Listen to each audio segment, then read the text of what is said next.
pint of fat before we get going? OK, results time.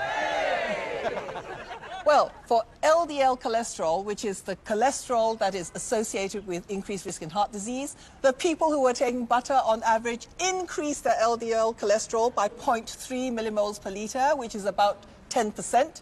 Right, so the poor old butter group, their heart disease risk went up, but in a way that was kind of completely predictable. Yes. Is that right? And when you stop having that butter, it reverts again. Yeah. On the olive oil, there was a very small average reduction, not significant, so essentially no difference in LDL cholesterol on the olive oil diet. OK, so now for the big one, coconut oil.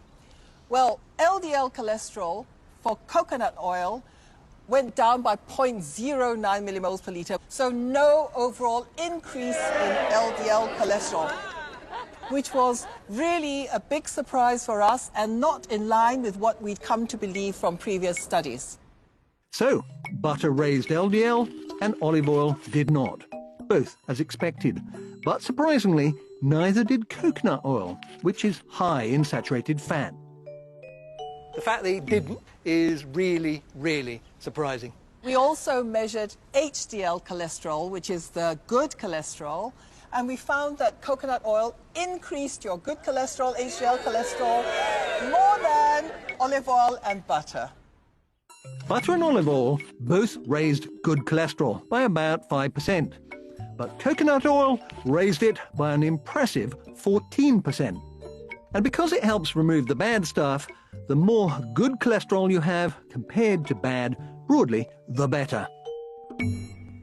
So, in our study, coconut oil did not raise bad cholesterol despite being high in saturated fat. And it also seemed to increase good cholesterol.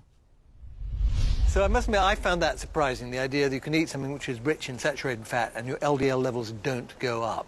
Why? One explanation is that coconut oil is rich in lauric acid, which may be processed in the body differently from other saturated fatty acids. So I guess the message from it is not all saturated fats are the same, and it is possible that some saturated fats are actually beneficial. Within saturated fats, there are actually probably good and bad saturated fats. And the art is identifying the good ones. That's the challenge. So watch this space. Yes. Yes. Further studies are needed to find out the long-term effects of coconut oil on health. But our results were unexpectedly good.